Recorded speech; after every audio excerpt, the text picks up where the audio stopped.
I'm practicing my movie making behavior. I have to be a live work of art in process. That's what I am. I'm an artist in a lot of different venues. I'm a painter, writer, poet, and all of this is trying to come together in my 50th year of life. And I have found myself in a situation that unless I engage about it on some level, I'm going to be done under. Events have come together in such a way that I have to make films, and I have to go to a higher form of justice in order to be heard and in order to solve the problems that I find myself living in every day for many years. And so I'm starting to practice gaining footage and speaking about them, storytelling in a way, teaching, opening up issues that are important. I have found myself in a place of having to ask, how did I get here? It's one of the most important Socratic questions of our day. How did we get here? How do we end up in this place of human beings being the way that they are? And where are we going? So I guess I would start out by saying the four most important questions that Plato talks about is, how did I get here? Who am I? What is my being? Where am I going? The who am I is a big one. I always ask, who am I in this? And I'll say, I'm going to move this. I need practice still, bear with me.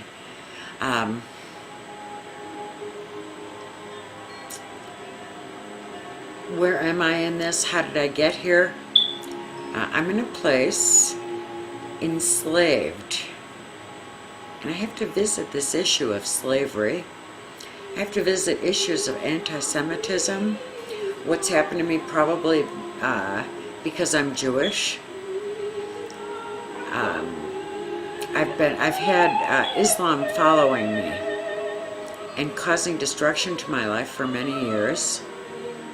How is that connected to a presidency? Barack Obama is from Chicago, not originally. Who knows where he's from originally? But I'm from Chicago, and right now this film is taking place on Saturday, March 16th. I guess it's St. Patrick's Day. It's at 7:15 p.m. It's a magic hour in Santa Fe of the sunset right now. And so the light's a little funny coming in through the window, so just know that that happens. I'm listening to my Pandora radio station of Maria Callas, which is something I often do and enjoy very much.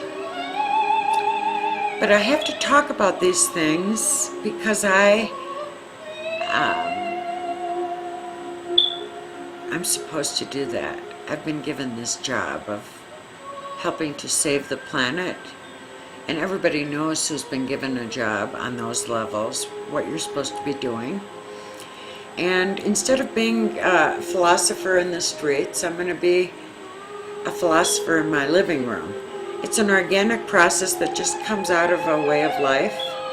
Mine is an artist's life, writer's life.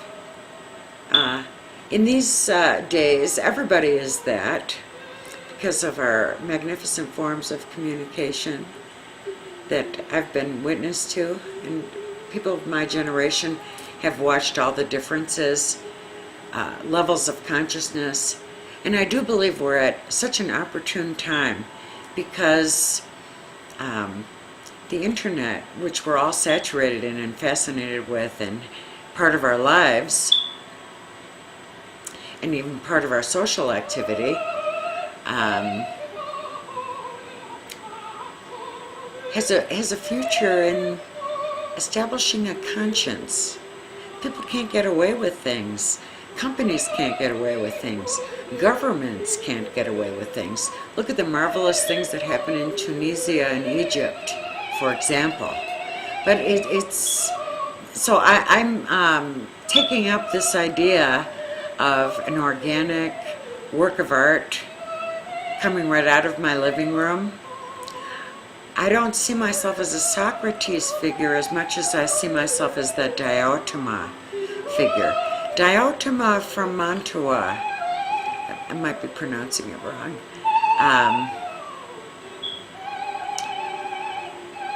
She's one of my heroine figures. And the reason is because she taught Socrates. And yet she's not sitting out there in the forefront teaching Socrates. She's a hidden figure. And I sort of see myself that way too, a hidden Sophia, someone who can't really find a place in the world.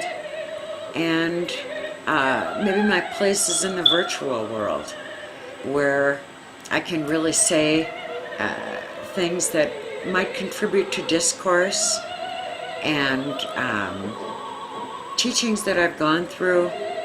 I went through the deep sea journey.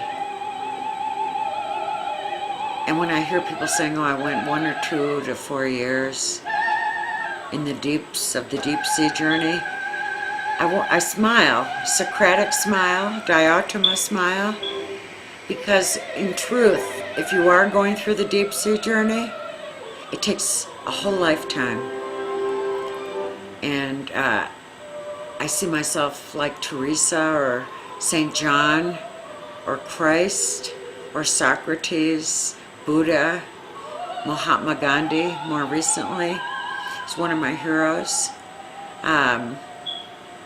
And maybe if I go out there, which I was an expert at living in a big city and living in the cracks as an artist, very much marginalized, and living in a ghetto, and nothing I could do about it.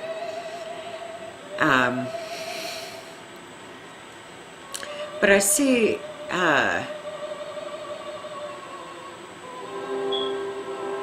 so many things that I'd like to share, and I need to begin to find a venue for myself, because I've been doing this for years.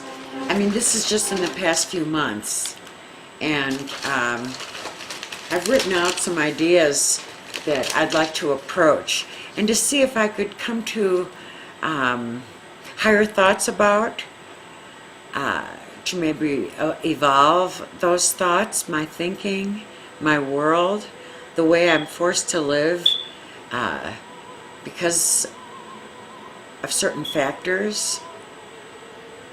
And it's all very difficult for me. So I want to engage, and yet I need practice engaging. So I hope this new place will help me engage on those things. I'm gonna just look at my notes a little bit, but usually I don't need them. I've done 2 films on a difficult story. It's not all I have to talk about, so that's why I'd like to get past it. And the only way for me to get past it is to go through it. The only way over it is through it. And hopefully in that I'll get so used to doing this that it becomes rather natural. But right now I must admit it's kind of unnatural. I don't like being unnatural, so bear with me.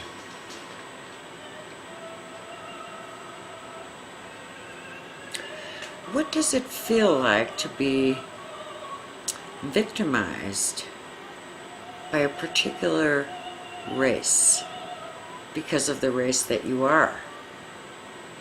This is a question I'd like to put into my context. There's so many other contexts we've heard about, and we're all privy to. We're all working on our homework on being tolerant of the whole rest of the world. What happened in Tunisia and with what happened in Egypt and what's happening all over the world is that we've been developing a conscience, and where the status quo can no longer be tolerated. And we have to develop new ways of being human or lose our humanity altogether. And what do I mean by that? I think people see evidence of that going on, and going on for the longest time. If you've been here as long as I have, I'm in my 50s, been here 50 years, say, I have seen a definite case of evil taking over. And what happens if you don't carve a place for good, or even define that? In the places I've been seen as nice, and that does goodness a disservice, because goodness is a place that you can believe in as a deity. It has that kind of power. There's nothing more powerful. That's found in the books of Plato as well. It's not something that we dwell on, because most people just demote it to this niceness. They don't see it as an active principle in the world. It's more of a leftover of the people who don't say anything and who are tolerant. And I've come to learn that me not saying anything and just keeping silent is participating in evil as well. So I am maybe thankful to my enemies and people who have brought down my life on several occasions, to give purpose to myself, to contribute something in the world of thought, in the world of ideas.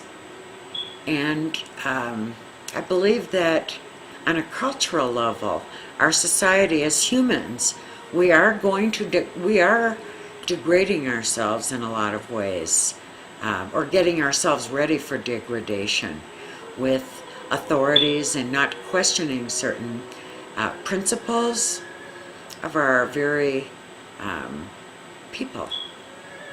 So I'm trying to bring about a people's philosophy without resorting to any philosophies that I've ever known, but having bits and pieces of that, bits and pieces of a theology also. But what does it feel like? I'll repeat the question. What does it feel like being disgraced on every level of your personhood, to be not given your civil rights on every level of your personhood, while you belong to a democracy?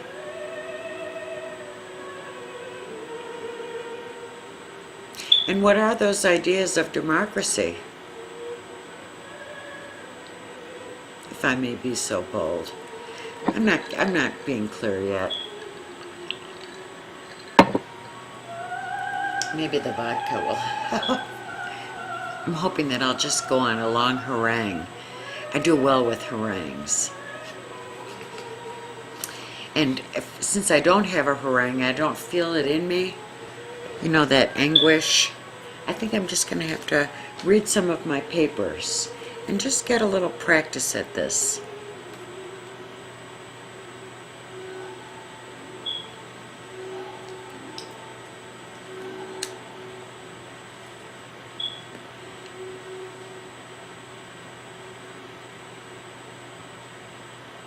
It's become a heart issue of seeking with clarity a work that is about racism, and to learn and to articulate a dimension of it that I've experienced as a white Jewish woman, born in America, having to go through difficulties with my own people, as far as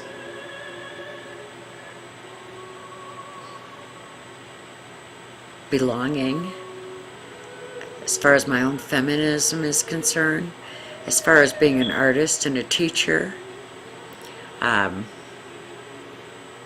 found difficulty with set practices, set religions, set rules. I believe everything has an exception. But the deep studies of the Torah I have found most valuable. Deep stories of Native American culture are really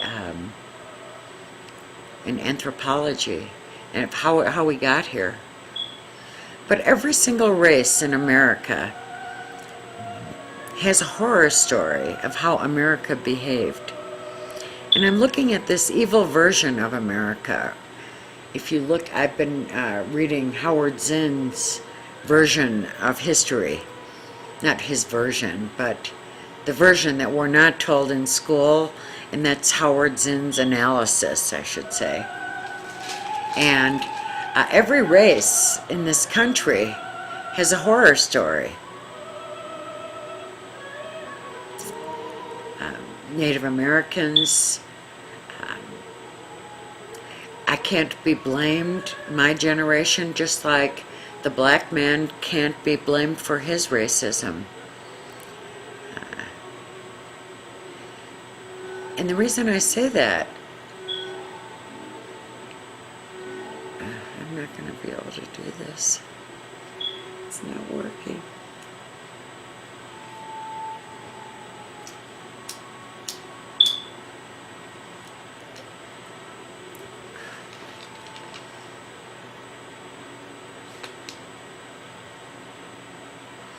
On a private level, working through one's racism and being victimized by a particular race and enslaved on several levels has become a hard issue that I seek with clarity. I see the patterns every time I do something.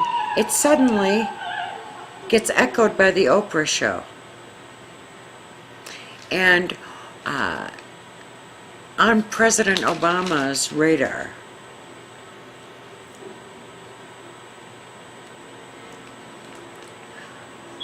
I see whites going through racism and being secretly killed off. I see the murder of the white man going on by the black man, by these secret fraternities that work every bit of like a cult or a religion. I see them killing off the white man, and I'm one of the victims of civil rights, and I've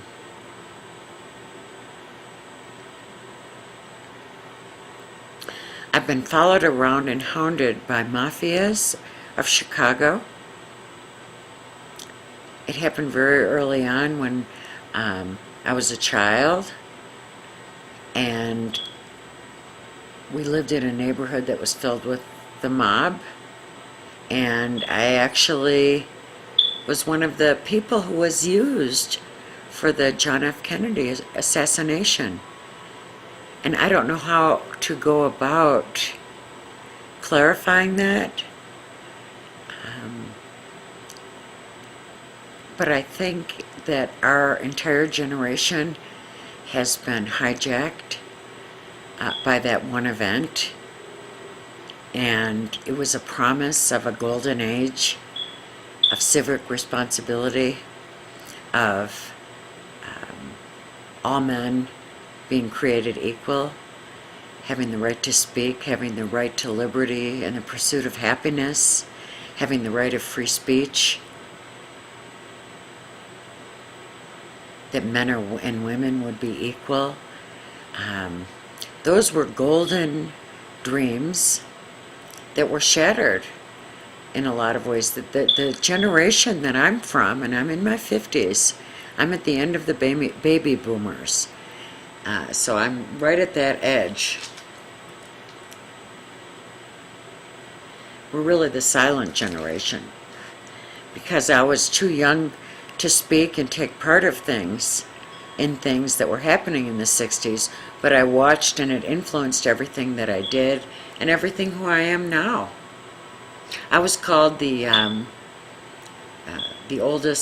youngest flower child, or something like that alluded to that. I had older friends who were artists, and I was the youngest one in the group, and I was always called the last flower child. That was it.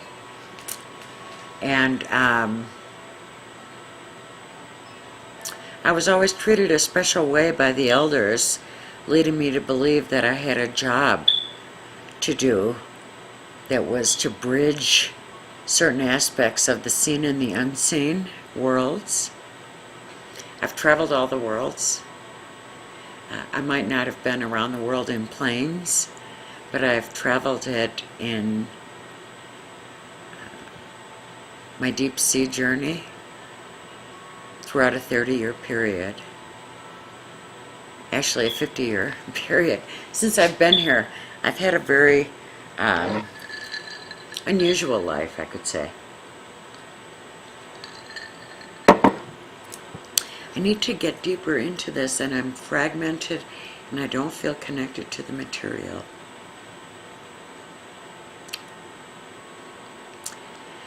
I was as happy as anyone was to have Barack Obama and Michelle Obama in the presidency.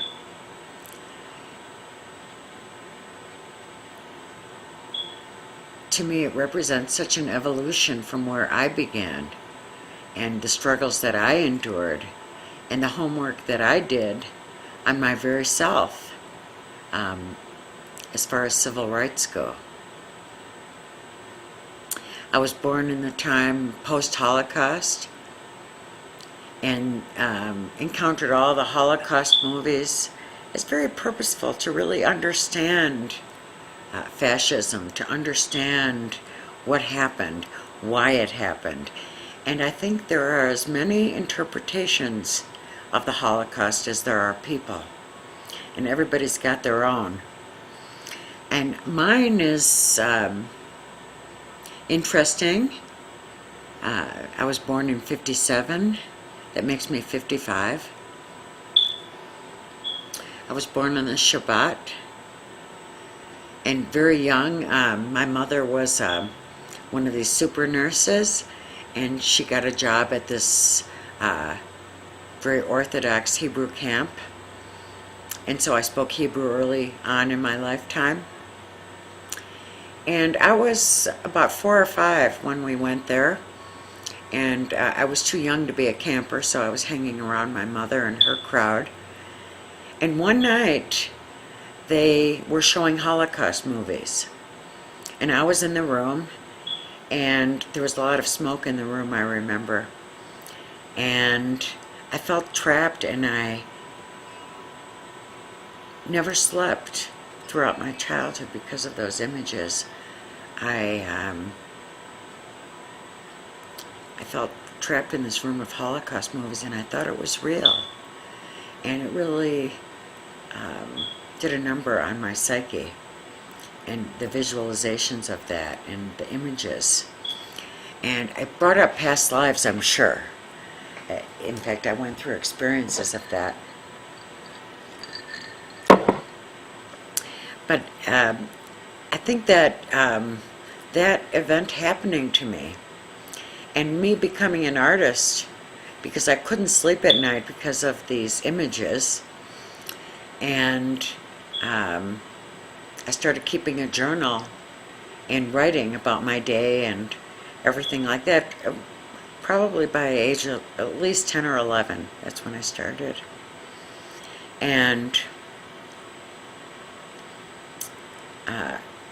it really does have its origin in insomnia and seeing those movies that really disturbed me. And it was like these piles of bodies and bones and what humanity could do. So I think early on I was instilled with this sensitivity to images. To this day, I have to be very careful of the movies that I watch, because those images tend to play out in my dreams or in my daily life when I get anxious. I have post-traumatic stress syndrome. I did go through a lot of stress. I guess I could say that I went through my own Holocaust, total destruction of everything I ever believed was true. And that's one of the things that brings me here. Throughout my time, I feel like I've been incarcerated. I've spent time as a degreed nurse and therapist, psychotherapist, working in psychiatry. And I've spent time as a psychiatric patient because I had some nervous breakdowns. So I have insight into certain areas of the psyche. And as a healer, I think that my business is to talk about the healing in the world and bring out some maybe hidden agenda of the human, and asking what is human and what will be human if we continually lower our standards of what human is.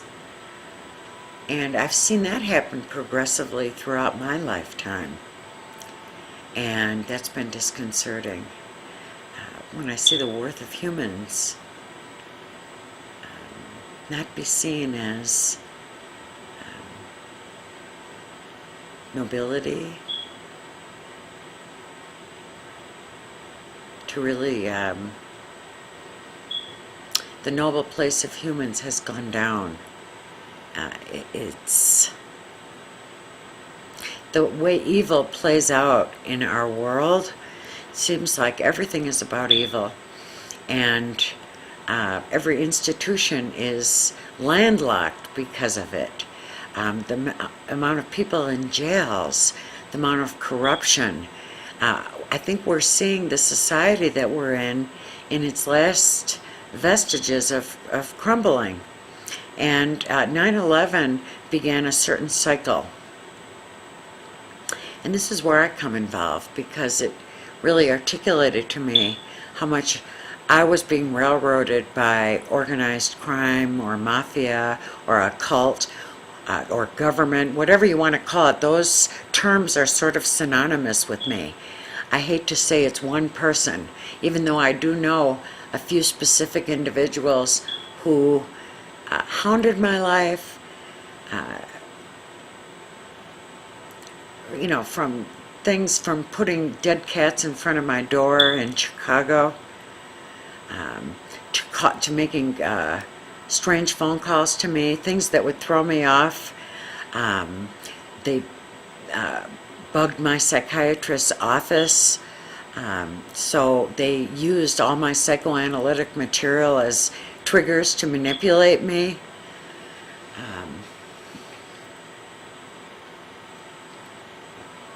I'm smoking here.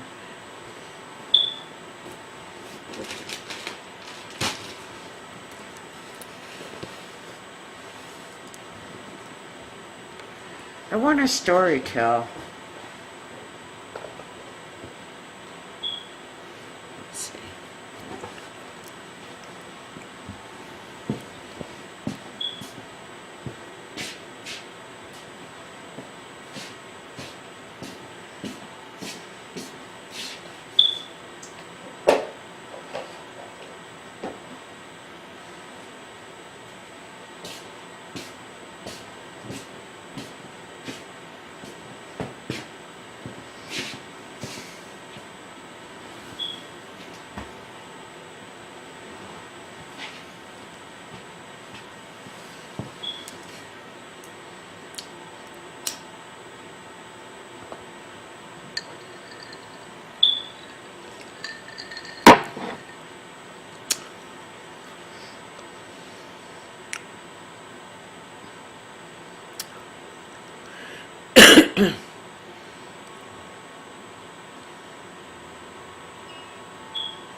Okay.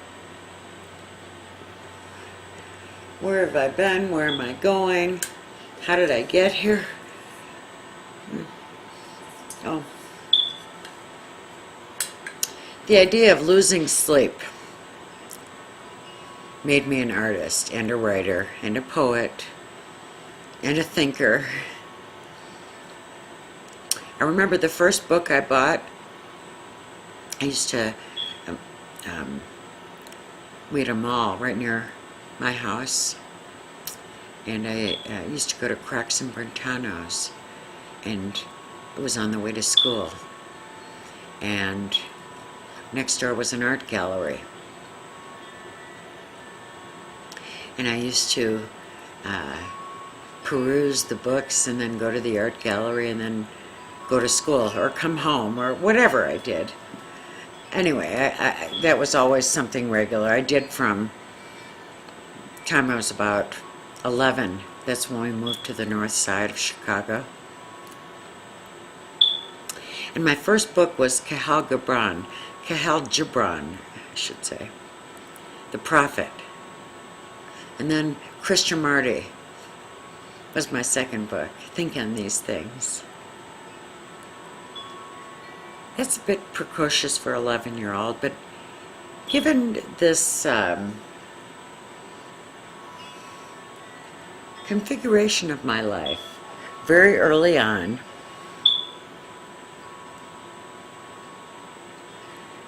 it seems right.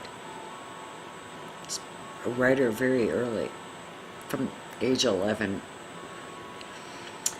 And, you know, time progressed when I was a child. My mother, she worked at the camp for 3 years, this Jewish camp, and I was fluent in Hebrew and knew a lot about that. And then one year she got a job at a theater arts camp, and that was a big turning point. From the time I was about 7 years old,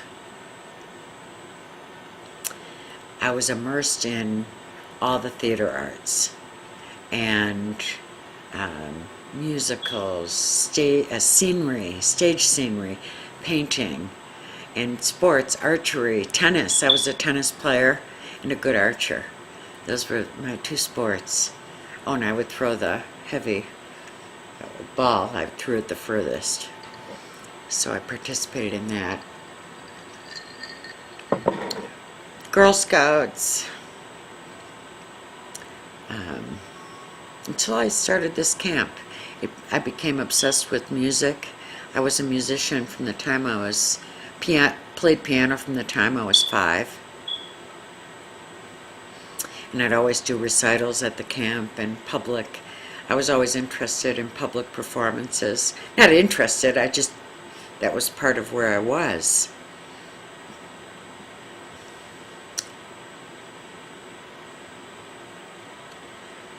Starting this out, trying to tell a story, and I'm not doing very well.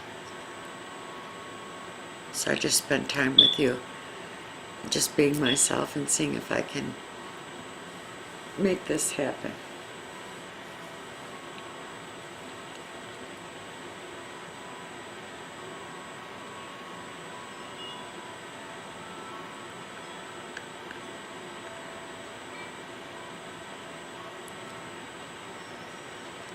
So I was an artist from very young, and I began to paint my entire lifetime, what was going on inside of me.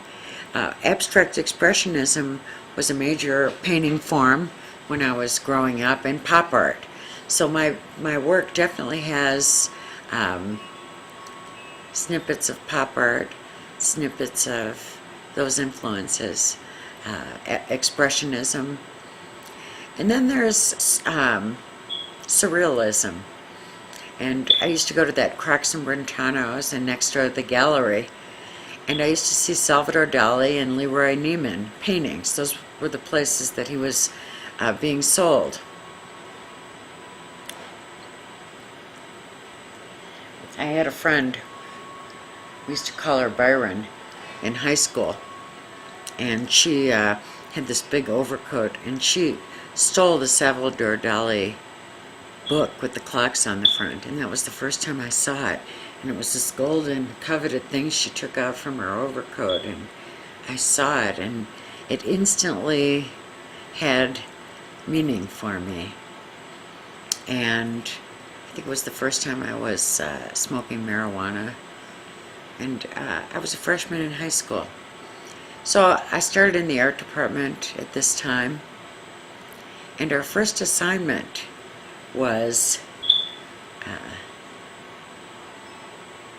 to do copy a certain artist's style.